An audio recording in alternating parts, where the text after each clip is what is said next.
बोलिए सद्गुरुदेव की जय। सज्जनों एवं देवियों, निश्चल व्यक्ति सद्गति का अधिकारी बनता है। एक बार प्रभु ईसा मसीह से किसी ने पूछा, ईश्वर के साम्राज्य में प्रवेश किसे मिल सकता है। उन्होंने एक बच्चे की ओर इंगित करते हुए कहा कि जिसका मन इस बच्चे के मन की भांति सरल और पवित्र है, वह व्यक्ति ईश्वर के साम्राज्य में प्रविष्ट हो सकता है। छलना आदमी को तनाव युक्त बनाती है और निश्चलता तनाव मुक्ति का कारण है। किंतु आदमी छल करना सीख जाता है।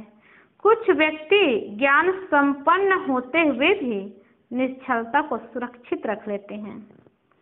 एक बार आचार्य तुलसी ने संतों से कहा, बताओ संतों, अवस्था वृद्धि के साथ विकास किस चीज का होता है और किस चीज का ह्रास होता है। एक संत उठे और उसने कहा, पूज्यवर, अवस्था वृद्धि के साथ ज्ञान का विकास होता है और सरलता का ह्रास होता है। उत्तर कितना समीचीन था। एक बच्चे को संसार का ज्ञान नहीं होता है, बस घर परिवार और कख गघा ही सीखता है, एबीसीडी ही सीखता है। लेकिन धीरे धीरे जैसे जैसे बड़ा होता है, संसार का ज्ञान होता है। उम्र बढ़ती जाती है, संसार से जुड़ता जाता है और संसार का पूरा ज्ञान हो जाता है। आज इंटरनेट का जमाना है, घर बैठे ही दुनिया की सारी घटना, दुनिया की सारी बातें और सारा ज्ञान प्राप्त कर लेता है। तो जैसे जैसे उम्र बढ़ती है, ज्ञान होता है, वैसे वैसे सरलता का ह्रास होता जाता है। एक बार एक व्यक्ति को बेकार घूमते फिरते देखकर एक धनी व्यक्ति उसे अपने बाग की रखवाली करने का काम सौंपा, तो वह राजी हो गया। वह व्यक्ति कई वर्षों तक मेहनत व ईमानदारी से काम करता रहा। एक बार धनी व्यक्ति के घर कुछ अतिथि आए। धनी व्यक्ति ने उस व्यक्ति को कुछ मीठे आम लाने के लिए कहा। वह व्यक्ति आम उन्हें दे आया। जब अतिथियों ने आम खाए तो सारे खट्टे निकले। धनी व्यक्ति बहुत नाराज हुआ और बोला, क्या तुम्हें खट्टे व मीठे आमों की पहचान नहीं है? बाग के रखवाले ने कहा, मुझे इस बारे में कुछ भी मालूम नहीं। धनी व्यक्ति ने जब कारण पूछा तो उसने कहा, मैंने आज तक एक भी आम नहीं खाया। फिर जब धनी व्यक्ति कारण पूछा तो वह कहने लगा, हुजूर, आपने मुझे आज तक आम खाने के लिए नहीं कहा। इस पर धनी व्यक्ति ने कहा, तुम सारे दिन बगीचे में रहते हो, तुम जब चाहते आम खा सकते थे। इस पर मेरे कहने न कहने की क्या बात है? रखवाले ने कहा, आपने मुझे रखवाली के लिए रखा है, मैं दूसरों को चोरी करने नहीं देता तो खुद कैसे करता। बिना आपकी आज्ञा के तो यह चोरी कहलाएगी। यही व्यक्ति आगे चलकर महात्मा इब्राहिम के नाम से प्रसिद्ध हुआ। निसंदेह सरलता एक विशिष्ट गुण है। सरलता का अर्थ है भीतर और बाहर की एकरूपता का होना, कथने और करने में भेद न होना।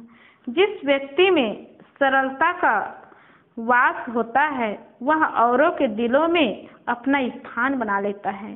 जो महापुरुष होते हैं, सरल स्वाभाविक सहज ढंग से लोगों के साथ व्यवहार करते हैं तो लोगों के दिलों में बस जाते हैं। इसलिए कहते हैं, जब तक भक्त है तब तक भगवान है। किंतु इसको अपनाना सबके लिए आसान काम नहीं है। छोटा सा बच्चा भी धोखे की बातें सीख लेता है।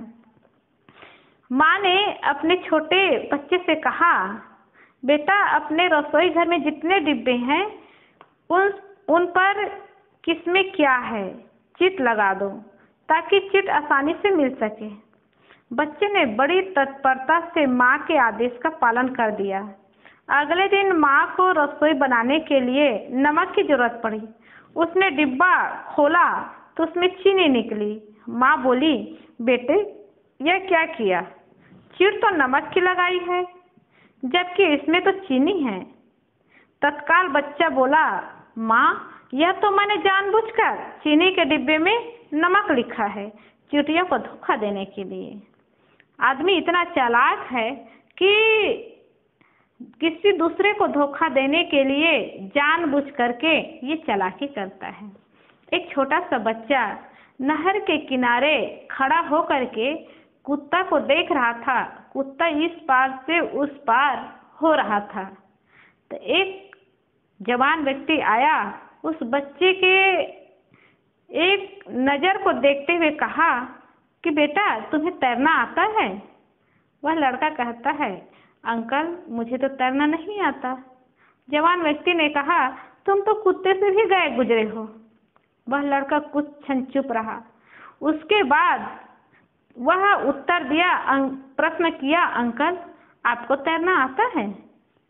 तो जवान व्यक्ति ने कहा, हाँ मुझे तैरना आता है। तब लड़का ने तपाक से कहा, अंकल तब तो कुत्ते में और आप में कोई अंतर नहीं है, कुत्ते और आप तो एक समान हो गए। छोटे से बच्चे भी चालाकी की बातें कैसे जानता है, बहाना बनाने की बातें कैसे जानता है, इसको किसी ने सिखाया थोड़े हैं। और बच्चा देख करके, सुन करके, जान करके सीख जाता है। सफल जीवन के लिए एक प्रेरक सूत्र है, छोटों को देखकर जिए, बड़ों को देखकर बढ़े, अच्छे के लिए प्रयास करे और बुरे के लिए तैयार रहे। पास में स्कूटर है तो अपनी नज़र छोटी साइकिल पर ही रखें, बड़ी कार पर नहीं, बस जीवन सुखमय हो जाएगा। बड़ों से आगे बढ़ने की प्रेरणा लेना, क्योंकि दुनिया में जो महापुरुष है वे केवल पूजने के लिए नहीं हैं, प्रेरणा लेने के लिए भी है। आज हम देखते हैं बड़े बड़े महापुरुषों के केवल चित्र की पूजा करते हैं और उनके चरित्र को भूल जाते हैं। इसलिए महापुरुषों की जीवनी को याद करके जीवन जीने के लिए होता है, महापुरुषों के चित्र को लेकर के सिर्फ पूजने के लिए नहीं। अच्छे के लिए प्रयास करें, क्योंकि प्रयास कभी व्यर्थ नहीं जाता, और बुरे के लिए तैयार रहे, क्योंकि बेटा कभी भी मुंह मोड़ सकता है और दोस्त कभी भी साथ छोड़ सकता है। इसलिए जो बुरा है उसके लिए हमेशा तैयार रहे और अच्छा है उसको स्वीकारने के लिए हमेशा तत्पर रहे, तो जीवन सुंदर बन जाएगा, सुखमय बन जाएगा। इसलिए जीवन में जो सहजता का गुण है, सरलता का गुण है, वो बड़ी बात है। और ऐसा गुण जिनके जीवन में आया वो व्यक्ति धन्य है, वो व्यक्ति महान है। बोलिए सद्गुरुदेव की।